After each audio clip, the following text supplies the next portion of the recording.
This is Cashing Out on VSiN, the Sports Betting Network.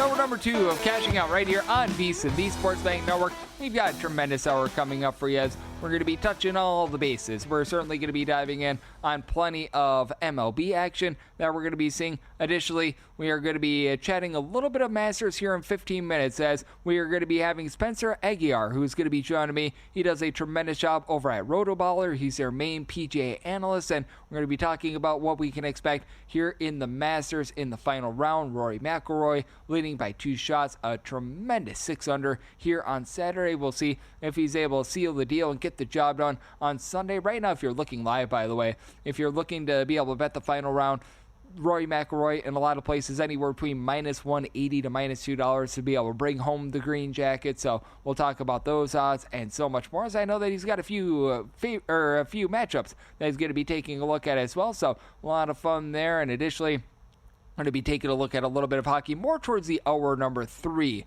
slot as well, because we were just talking with John Von Tobel about the last day of the NBA regular season going down.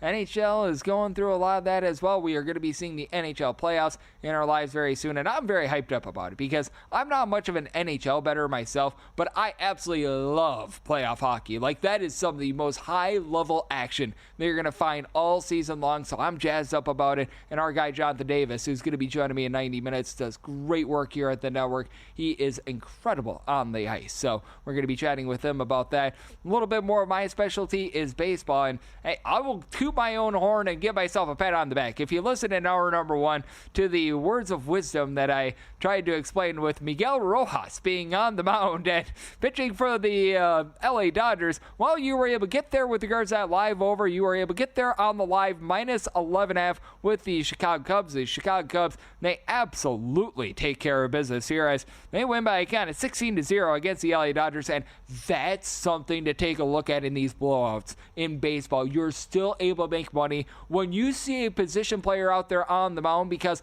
a lot of these books, with regards to their live lines, they're doing it based off of an algorithm, and they really can't factor in the fact that these position players may become human piñatas at the end of the game, and they are human white flags, and that's exactly what happened to our good friend and Mr. Miguel Rojas. Bad news for the Dodgers. He's probably not going to be able to pitch tomorrow because we went 33 pitches. So, oh no, they're going to need to find someone else if they're down 7+ runs in the 8th and 9th inning. But that said, for the Cubs, 16-0. This has to be the largest loss for the LA Dodgers since, like, dinosaurs roam the earth. Like, when have we seen the Dodgers lose a game 16-0? And I was a schmuck that took the Dodgers run line here on this Saturday, so I'm not going to tell you that I am a genius with this one at all. I did take the over. That's a little bit better, and I always advise you with the LA Dodgers, instead of laying these big giant chalk money lines, look at the run line, because north of 81% of the time that the Dodgers win the game in the regular season, dating back to the start of the 2022 campaign, they win by multiple runs. You're able to get some plus money on some of these games, as even in this game, you were able to get a little bit of plus money on the run line, so you still lost, but at the very least, you didn't lose like 1.7 units. You just lost 1 unit trying to be able to chase a little bit of plus money. Again, not great, but you're going to accept that a little bit more. And for the Chicago Cubs, just an absolute hit parade in this one. You know that's going good with Carson Kelly's getting multiple home runs in a game, and Michael Busch, he was able to get a home run off of Roki Sasaki. And that, I think, is actually the most intriguing part of this game, by the way. For Roki Sasaki, not a bad start. He gave up 1 run in 5 innings. Again, I'm not going to say that it was the world's greatest start, but you'll certainly accept that. And then the bullpen of the Dodgers, if you include our good friend and Mr. Rojas, they gave up over the course of 4 innings a nice hearty 15 runs. That's not good, to say the least. So, the Cubs, they were able to get the job done. And if you were watching that Seattle Mariners versus Texas Rangers game, that game did go very overwhelming. We haven't seen a lot of overs out there in Seattle, but we've seen a lot of overs here. I want to highlight this game because we saw our second under of the season in Sacramento on Saturday, but the ball's been flying out of that ballpark like wildfire, and right now we've got ourselves a total of 9 in terms of the A's and the New York Mets. This is 979, 980 on the card. Luis Severino is going to be on the bump for the Athletics, and Kodai Senga goes for the Metropolitans, and with the Mets between minus 140 to minus 148 favorites, we're right around about plus 124, plus 133, that number on the A's with that total of 9. And going to be one ride with the over. I don't think that bookmakers have really caught up to the fact that Sacramento is a bandbox and the air out there is very, very thin. Like, if you're seeing these totals fly over right now, imagine what this is going to be in July, ladies and gentlemen. That's a big reason why when you see some of these minor league pitchers coming up from the PCL, they have an ERA of a 5, you're probably just thinking, wow, what's this schlub doing going from the minor leagues to the major leagues? His ERA is like 5. Well, it's because you're pitching in places like, I don't know, Sacramento, Albuquerque, Las Vegas, Reno, where it's 100 million billion degrees in the summertime. In some of these places, it's both 100 million billion degrees and at elevation. So that's just a pitcher's nightmare when you have to pitch through that. And Luis Severino, not been impressed by him thus far. Right now, posting up north of a 4.70 ERA. Fielding independent is a little bit north of 5. He's given up north of 3 walks per 9 innings. He's allowing 1.9 home runs per 9 innings. And for the Metropolitans, a little bit of a shaky start to the season for a few of these guys. Mark Vientos has been less than savory, hitting below the Mendoza line of 200. You expect a little bit more there. Pete Alonso has been great. He's hitting for average. He's hitting for power. That's what you need, especially when Francisco Lindor is having just one of his traditional early season slumps. We've seen this from him quite a bit. Starling Marte of the Marte Parte, you need to get a little bit more out of him, but catcher spot with Luis Torrens. He's been filling in for the injured Francisco Alvarez. It's actually been pretty solid. And then for the Oakland A's, you've got some guys that are able to mash. Tyler Soderstrom, he's a, I believe, former first-round pick. I was talking to someone that is out there in the California area on my baseball betting show, which you're able to find that wherever you get your podcast. It's just a baseball betting show with Greg Peterson, but I know that he's like he's a guy that was like a legend out there in Northern California in terms of his hitting. He's come onto the scene. He's been able to hit 6 home runs this far this season, and he looks like the real deal. Lawrence Butler is the guy that's able to move the line for this team. You've got Shea Langoliers, and as they like to say if you're an A's fan, Shea bangs for a whole bunch of home runs. He had 29 last season, and he's been doing a better job of moving the line this year. And you have a Mets team that's actually had one of the best bullpens in the big leagues thus far this season in terms of ERA. Now, I personally don't have a lot of faith in more of these shorter guys. Like, you've got the likes of a Reed Garrett. Edwin Diaz has seen a little bit of a velocity dip as well. He's not quite what he once was. The long guys like you saw Jose Buto come into the game on Saturday, Max Kranick, these guys have actually been really good. And for the Athletics, if I called them Oakland, by the way, I apologize because I will do this on the program quite a bit. I'm sure that you've done it as well. We all still look at the A's and we're thinking, Oakland, wait, never mind. They're in Sacramento now. They're going to be Las Vegas. So they're just the Athletics at this point, and that's actually how they're listed on ESPN. But that said, you've got Mason Miller, tremendous closer. But outside of that, the likes of Justin Stern or TJ McFarland, guys like this, not necessarily so trustworthy. Do think that you're going to get a high-flying total in this one. And then for Kodai Senga, throughout his career at the big league level, sub-3 ERA, but a fielding dependent more around a 3.58. It's just a command issue. 4 walks per 9 innings. He's looked relatively solid in his first few starts of the season. He had a less than savory one first time out against the Miami Marlins. Was able to course correct that, but if I'm not mistaken, every single inning that he's pitched as far as the season has been against the Miami Marlins. That's not necessarily a good indicator of how he's going to be pitching moving forward. So do think that once again, total's a little bit too low. Even at a 9.5, I'd be looking at the over out there in Sacramento. And with the Mets, I do have faith in them getting the job done. Even though it's a little bit chalkier on the money line, do like the money line there. What else I absolutely love is getting in on the action over at First Bet for those that do love horse racing. And we've got the Triple Crown that is going to be starting soon here in the next few weeks. Well, you want to dive in on First Bet because you're able to get exclusive promotions and bet on hundreds of thrilling horse races every single day right from your phone. Visit firstbet.com. That's the number 1, stbet.com. Utilize our promo code VSIN200. That is VSIN200. You're able to get a 20% rebate on all of your wagers for the first 60 days, up to $200. That's over on firstbet.com. Start betting today over at the number 1, sbsbet.com. So we got you guys covered there, as it is Greg Peterson right here on Cashing Out on VSiN, the Sports Betting Network. And I want to dive in on this game as well right about now, because what we saw from the Milwaukee Brewers on Saturday, not great to say the least. If you had the Milwaukee Brewers, the last check when they were up 4-0 late night, and you went to bed thinking, oh boy, I got my Brewers money line in, this is all swell and everything like that, things are not swell if you bet on the Milwaukee Brewers on Saturday, as they gave up a 5 spot in the 9th inning and they lost that game. So now we're going to take a look forward here to Sunday. This is 9:57, 9:58 on the card. Zach Gallen looks to fill it up for the Arizona Diamondbacks, and Freddie Peralta goes for the Milwaukee Brewers. Right now, the Diamondbacks are a very slight favorite, -115 to -120. This is a game that missed my write-ups because I thought when I was writing these games up, they were more around about a -130 or so, which is right around where I projected this game. I set the Diamondbacks at a -132. Now it's come down. You're getting some relatively solid value here, and total is a smattering of 8s in some spots 8.5. Personally, with it being between an 8 to an 8.5, I'd rather take a look at an 8 over right now rather than an 8.5 under, and it comes down to one simple reason. The Arizona Diamondbacks, since the beginning of the 2024 season, #1 in the big leagues in terms of runs per game. We just saw how powerful that lineup was here on Saturday with them being able to put up that 5 spot in the 9th inning. You've got Corbin Carroll, who just looks completely reborn. Again, I will continue to say it.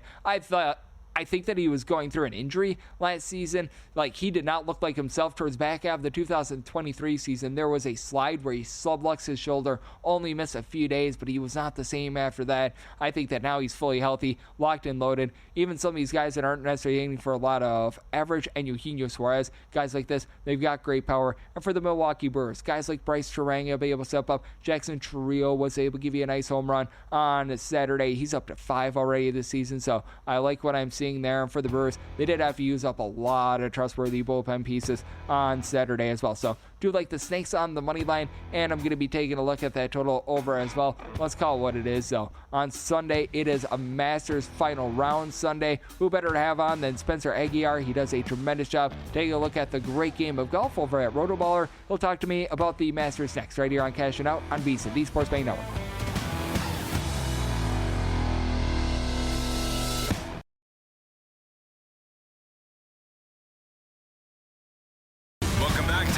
Out here on VSiN, the Sports Betting Network.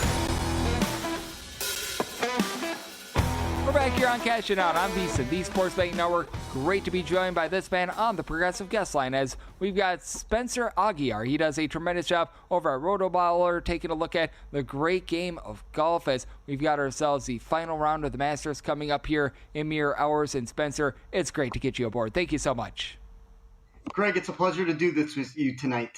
It's a pleasure to have you aboard, and love the UNLV hat, by the way, with us being out here in lovely Las Vegas. So a nice touch there for those that are watching on YouTube TV, VSiN.com, wherever you're catching us here tonight. And Spencer, do want to talk about, before we take a look forward to Sunday, just what we've seen in these first 3 rounds thus far, because it's been a fun Masters. The scoring hasn't been necessarily at a blistering pace, but at the same time, it's not like we're seeing an absolute slog out there where the top score is going to be like 2 under or anything like that. How have you just gauged the Masters thus far? Because it feels like it's been a relatively moderate Masters, and it feels like even though Rory McIlroy is in the lead, it's not necessarily the world's safest lead at this point.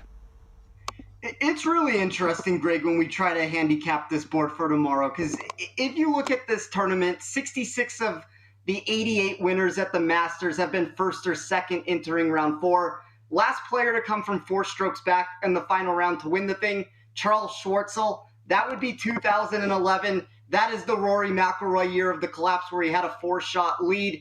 It's a unique outlook here for this week, because one of the things I like to do in my model is I take the actual ball striking statistics and I try to merge in the baseline short game stats.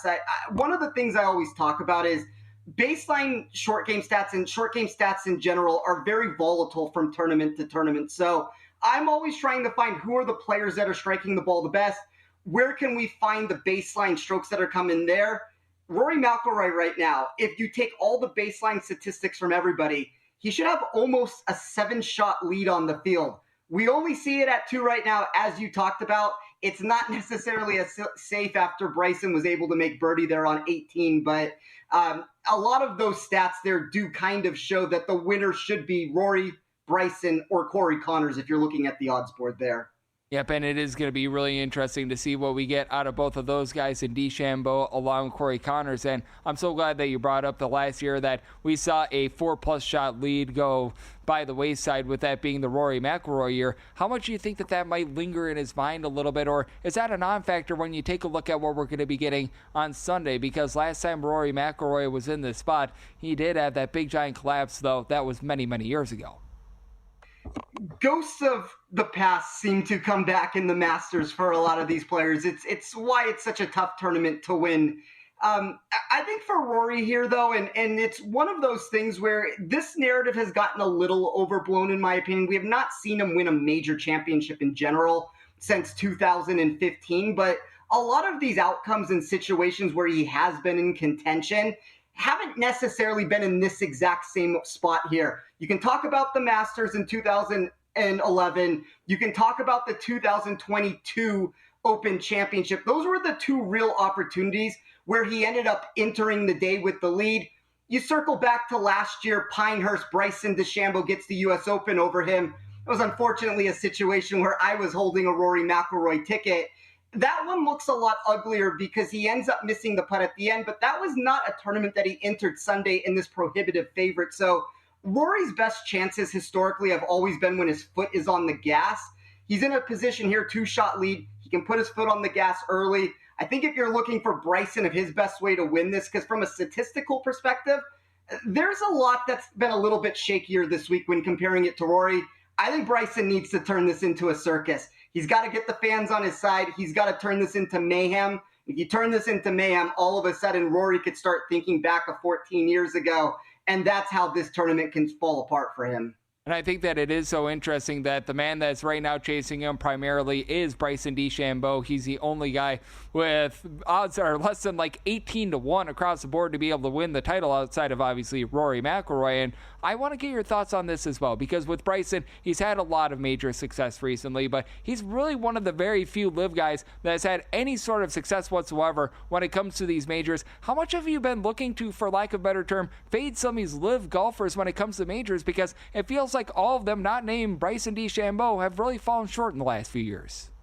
Yeah, I've been lower than consensus on a lot of the live guys for all the reasons that you talked about. The one name that I actually like this week, and if you followed this tournament from start to finish, Brooks Koepka ended up imploding on his final hole to miss the cut. And I thought that was one of the names that had drifted a little bit too far on the odds board. Obviously, nothing came to fruition there for him to even be able to make the cut. But there has been, when you look at the odds board in general, it's one of these things is Bryson has been the one name that has been able to hold steady when you look at the results, but also what the odds makers are doing on the board. Like, it's not a great answer for me to come on a show, Greg, and say that I thought Bryson was an overrated commodity this week, and all of a sudden he's sitting in second place right now. But he is the one golfer that the books and the public do seem to like to back in a lot of these spots. And you kind of saw it happen even when Bryson was able to make birdie on 18 there. Rory went from as high as minus 400 to win this tournament, and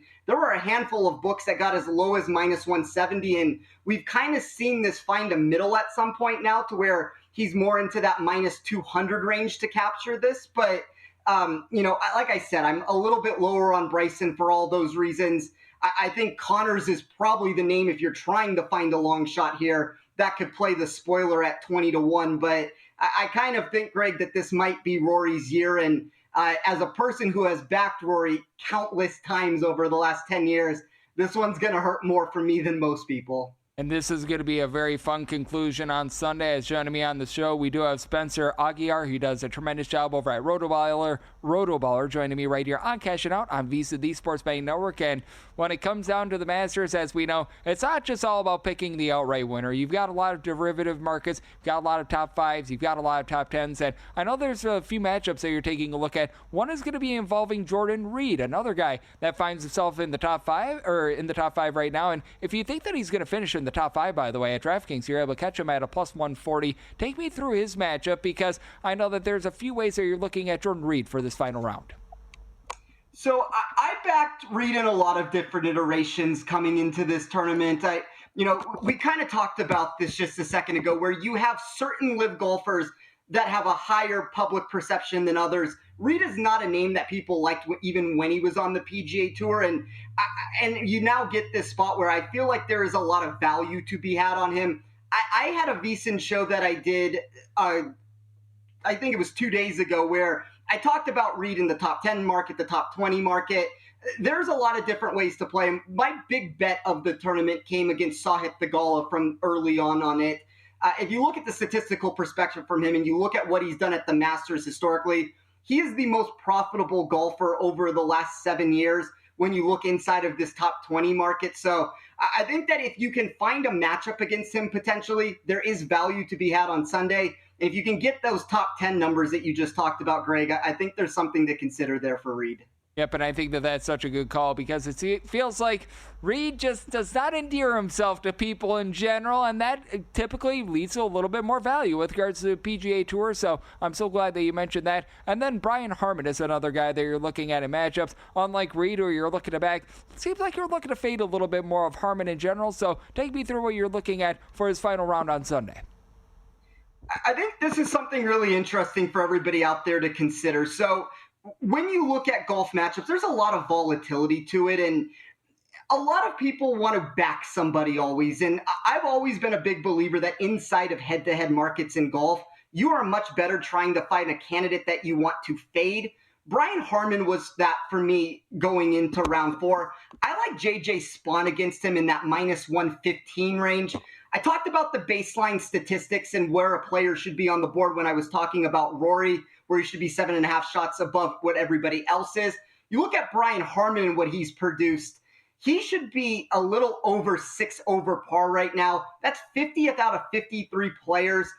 I think that because of his win last week, there was a lot of intrigue around him entering this tournament. The Masters has always had a left-handed bias that comes into play. But you look at the bottom of the leaderboard right now, you have Harman down there, you have Akshay Bhatia down there. A lot of that left-handed narrative did not necessarily come to fruition this week, and this feels like a nice spot to be able to fade a golfer who won a tournament last week, and you get him in a spot here against Spawn, who should be about 25 spots higher on the leaderboard than he is currently right now.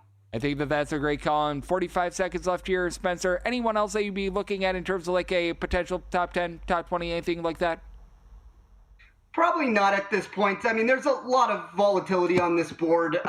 If you really want to run the narrative that Rory's not going to win, as I said, it would probably be Corey Connors there in that 20-1 range. But it's going to be an exciting round of golf tomorrow, Greg. I do think that this is the spot that Rory finally gets the job done, captures the career Grand Slam, becomes the first guy to do it since Tiger, becomes only the second guy to do it since Jack Nicklaus in 1966. This feels like where this is heading with Rory this year, and it's a really nice spot for him if he can get across the finish line. It's going to be a tremendous Sunday, Spencer, and was great to get you aboard tonight. Thank you so much.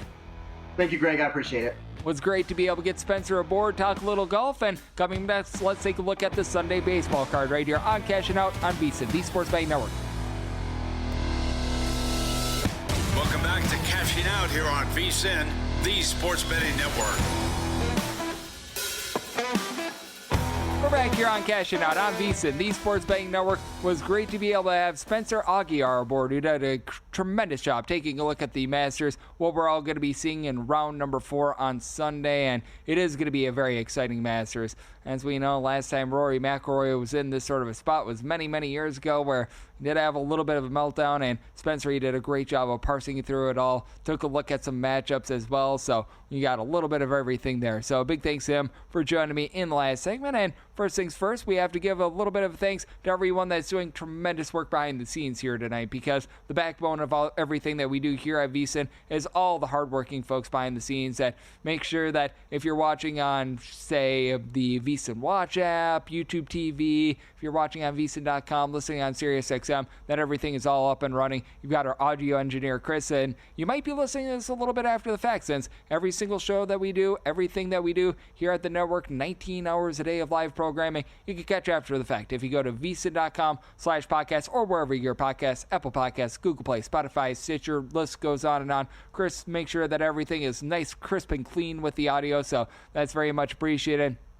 You've got my producers. Johnny is our associate producer, and our main producer is Hutton. They both do such a great job of being able to set me up for success, especially with so many sports going on. We've got a lot to parse through. They do an absolutely top-notch job, so really appreciate them. And then everything that you see on the screen in terms of the odds boards, in terms of the graphics, what have you, Jerens, he does an absolutely tremendous job as well. And he's got probably the most difficult task here at the network, making me look halfway presentable in a video/moving TV format. So always do appreciate that. Everyone behind the scenes, they're doing such a great job. So a big thanks to them, and because they're doing such a great job, that means I have to do my part and not be the weak link here, because they are always the strongest links here on the network, always on point. So we need to be on point with our picks, and we do have ourselves a tremendous Sunday that's going to be happening out there in Major League Baseball. So how about if we give a little bit of love to the American League, because I've been looking at a lot of National League games thus far, and I do think that this might be a little bit of a slump buster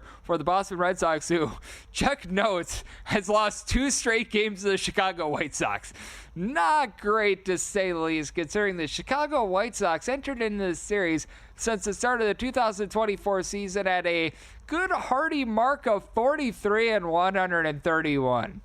Not good, especially with them spending that much money, but I think that this could be a little bit of a bounce back. 967, 968 on the card. Old Garrett Crochet is going to be pitching for the Red Sox, so he traded in his Sox in the offseason. And you've got Mr. Shane Smith, who's going to be on the bump for the Southsiders right now with the Boston Red Sox between minus 230 to minus 240 is that money line, right around about plus $2, even a skoge more. That's your number on the Chicago White Sox. And right now we're starting to see this run line creep up. When I wrote this up, you were seeing the run line of the Boston Red Sox more at about a minus 125, starting to see some minus 130s out there. Wouldn't want to go really past a minus 125 on that run line, but I'm seeing about a 50-50 split of books that still have this available. I'd be willing to lay that minus 125 on the run line. Now, I do think that Garrett Crochet is actually going to give up a few runs, and the main reason why, it was on the Chicago White Sox last season. These guys have very much a good familiarity of him. Typically, I would value this a little bit more if it wasn't for the fact that,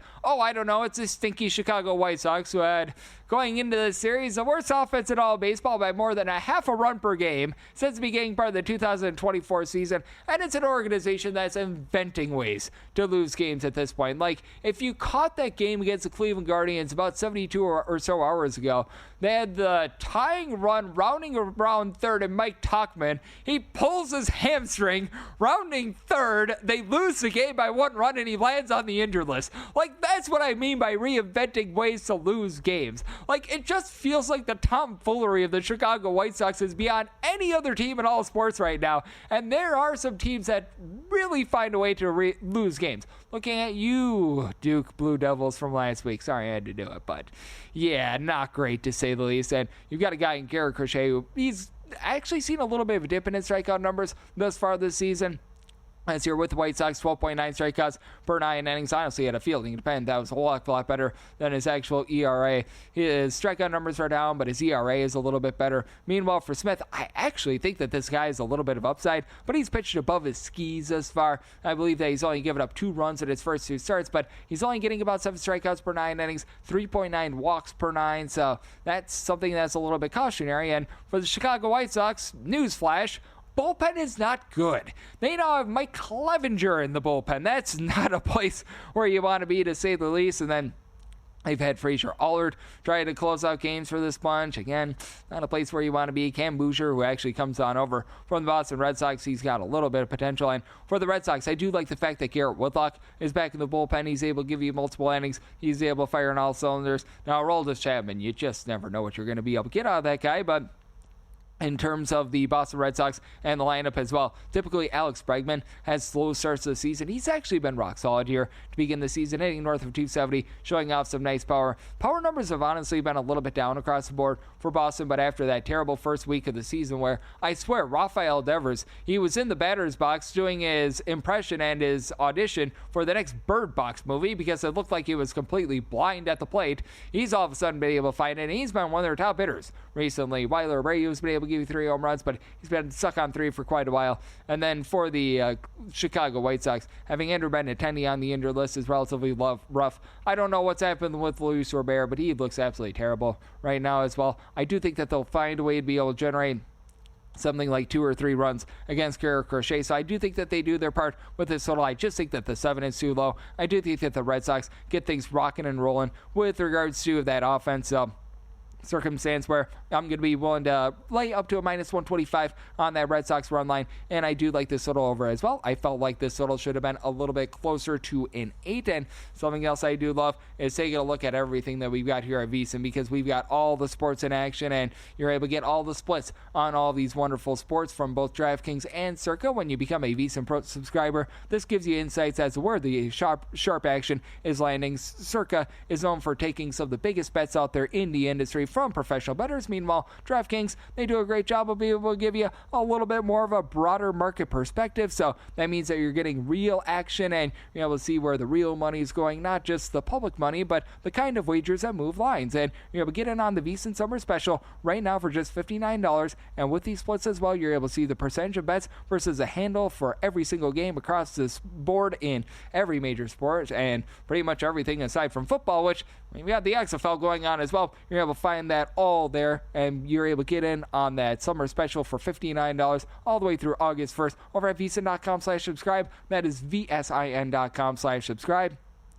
As it is myself, Greg Oops Peterson, right here on Cashing Out on VSiN, the Sports Betting Network. And how about if we take a look at another American League game? And I did put this one into my VSiN write-up, liking a little bit of an under out there in the land of 10,000 lakes, as you've got the Minnesota Twins taking on the Detroit Tigers. Casey Mize is on the bump for the Tigers, and Simeon Woods Richardson goes for Minnesota. This total is 8.5, and with the Twins, you're going to be getting them right in that neighborhood, about minus 115, minus 120. With the Tigers, they're between even money to plus 105, and very curious to see where this line is going to be moving, because if I can get more like a plus 112 or so on the Tigers, so I'm looking for about 5 to 10 cents of movement, I would be willing to land there, and we shall see where this lands when it's all said and done, because we haven't seen a lot of movement with regards to this number. If I absolutely had to bet this right now, I'm seeing at some places as high as a plus 198 in terms of that run line of the Minnesota Twins. I believe that they might have actually opened them as the underdog. That explains why, because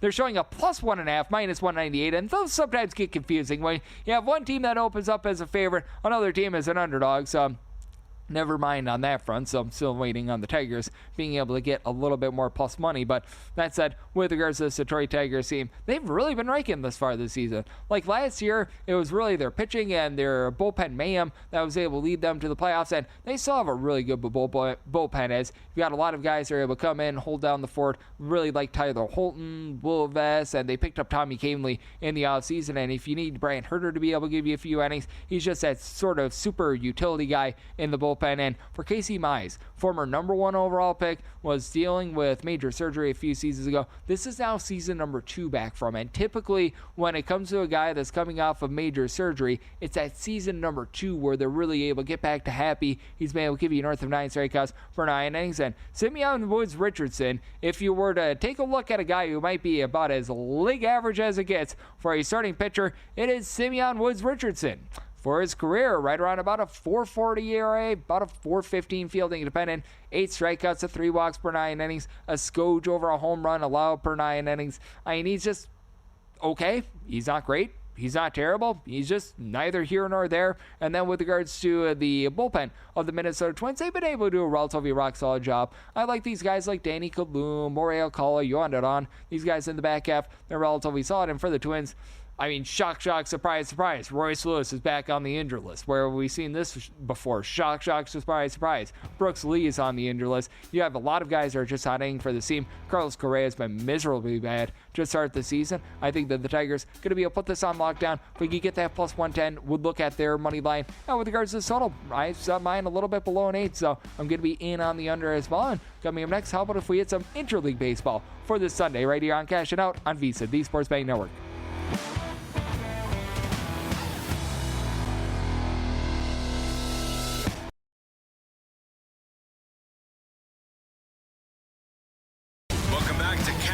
Here on VSiN, the Sports Betting Network.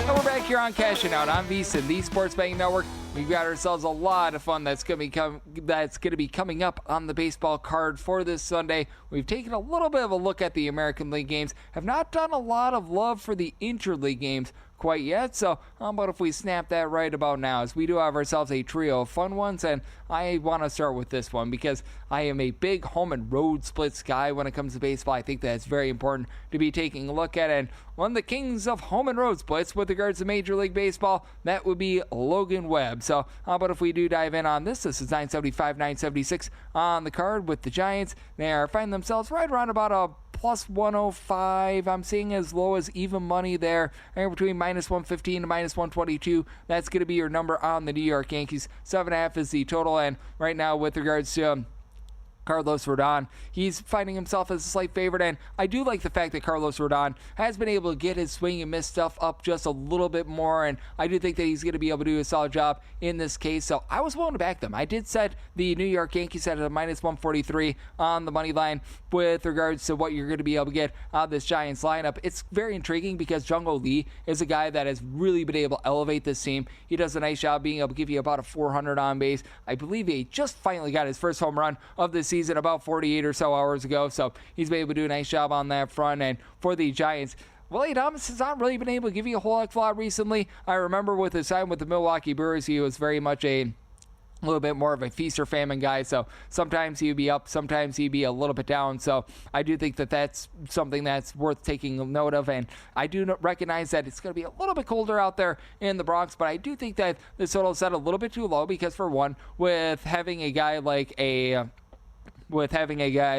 Carlos Rodon out there, he does give up the deep ball quite a bit ever since the beginning of the 2024 campaign, giving up about 1.5 home runs per 9 innings. And you also have Mike Yastrzemski, who's been able to give you a ton for the Giants as well, north of a 400 on base, so do like what I'm seeing there. But on the flip side for the New York Yankees, right now just absolutely smashing the ball at home. At home, they're averaging north of 6 runs per game this season, and that's with Cody Bellinger off to a little bit of a slow start to the season. He was able to driving a few runs on Saturday, but all in all, you've got only a 265 on base out of him. Jazz Chisholm has been an all-or-nothing hitter. He's got 4 home runs, but he's hitting below the Mendoza line of a 200, but Ben Rice has been really stepping up for the team. He saw a nice cup of coffee at the big league level last season, and had that one game where he had the 3 home runs before he tailed off a little bit, but I mean, he's been tremendous. Gives the team north of 4 on base. He hit home run number 4 yesterday. You additionally have Aaron Judge, who continues to give you a 469 on base, just absolutely walloping the ball. Anthony Volpe off to a nice start to the season, and for the New York Yankees,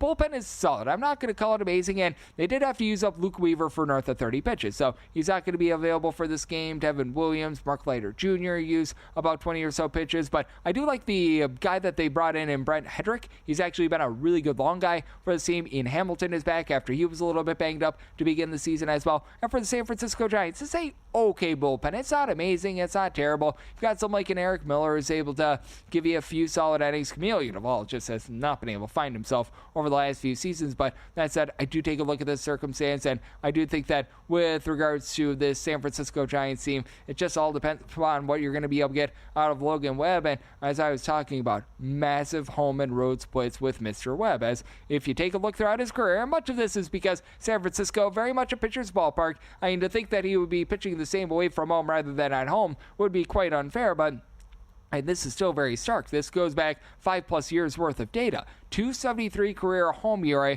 for Logan Webb, giving up less than a half a home run per 9 innings. Still gives up well less than a home run per 9 innings when he's away from home, but that ERA goes from a 273 to a nice hearty 405. So that's something very much of note with Carlos Rodon getting some relatively good swing and miss out there. I do think that the Yankees do find a way to get the job done. I think that you get enough for the over, so I'm going to be willing to take that 7.5 over, and I'm going to be willing to take a shot on the Yankees on the money line. Did set them at more around a minus 143, and something else that we do want to be taking a little bit more of a shot on as well, that'd be Edge Boost, because Edge Boost is making sure that bettors are able to access their funds 24/7, 365, because it is the first ever bank account that is built for bettors, ensuring that all gambling transactions, they are approved every single time. There are no usage fees, no minimums, so you're able to earn cashback rewards, and you get 100% approval on all those betting deposits. Sign up today over at edgeboost.bet and utilize promo code of CASH, CASH. When you do that, your first $25 deposit, that will be matched dollar for dollar over at edgeboost.bet, promo code CASH, as it is cashing out with myself, Greg Hughes Peterson, right here on VSiN, the Sports Betting Network. And how about if we take a look at this interleague game as well? As we've got a fun one that's going to be happening out there at Steinbrenner Stadium. Typically I say the Trop, and still a little bit weird that I say Steinbrenner Stadium and it's not the New York Yankees playing in there, but that said, we've got the Tampa Bay Rays and the Atlanta Braves doing battles. This is 977, 978 on the card for the Tampa Bay Rays. It's going to be the Boz, Shane Boz, who goes for them, and Chris Sale goes for the Atlanta Braves. Total on this game is 7.5, shaded up to the over. This did open up at an 8, and with the Atlanta Braves, right around about minus 120, minus 125 is where you're going to be finding that money line. I was seeing this at a little bit closer to a 118 before, and if you could drop down below a minus 120, I'd be willing to dive in on the Atlanta Braves. It has been a less than savory start for these guys. 4-10 thus far, and that's a big reason why I do like this total under. I did write that up for the VSiN website because with the Braves, I wish I could use any other phrase, but it's just a can't get right for them as of right now. As for the Atlanta Braves, it's been really rough what we've been seeing on their front in terms of their bats. We're able to get a little bit more going on Saturday, but Matt Olson has not been himself ever since that 50 home run season 2 seasons ago. Austin Riley has just been lost in the abyss for this team. You've got a lot of injuries with Ronald Acuna Jr. still being out the fold. They should be thankful that Sean Murphy is back, as he was out for the beginning first week or two of the season. He's been able to smash 3 home runs for this unit. And then on the flip side for the Tampa Bay Rays, I feel like they're performing above their skis a little bit in terms of lineup. You've had a few guys that have been very under the radar, like a Jake Magnum, for example, be able to do a nice job reaching base. Not necessarily a ton of power. Brandon Lau has been one of your main home run hitters. He's been able to supply 3 bombs, but Jonathan Aranda, I don't think the 455 on base is necessarily going to be sustainable for him. I like what someone like a Junior Caminero is able to bring to the table. Jose Calabrio has actually been able to provide a lot of on base thus far. Again, don't think that that's going to be necessarily long lasting for this Rays team, but the backbone of the Tampa Bay Rays, that's the fact that this bullpen is very rock solid. You've got so many guys like Hunter Biggie, Mason Miller, Pete Fairbanks, all these guys, they're able to do a nice job of mixing and matching in the bullpen. And for the Atlanta Braves, they did have to burn through quite a few of their trustworthy bullpen pieces yesterday. Dylan Lee, Braulio Iglesias, these guys are very rock solid, and they had to go to both of them, but still have Pierce Johnson available. I believe that you're going to be without Aaron Bummer as well. I think that he's on some sort of a bereavement list or something like that, so something that you do want to be factoring in with regards to this one, but I do think that in the end, you're going to be able to get a good performance out of Chris Sale. Chris Sale has performed much better than what the ERA numbers would indicate this far this season. Like right now, he's got north of a 6 ERA, but the fielding independent is 3 full points lower at a 3.05. Last year, an absolutely historic year where he posted up an ERA right around about a 2.3, a 2.05 fielding independent, where he's giving up half home run per 9 innings, 11.5 strikeouts per 9. Like it was video game numbers that he was putting up, and you can't expect quite the same Chris Sale this season. And additionally, when you take a look at Tampa Bay right now, I would say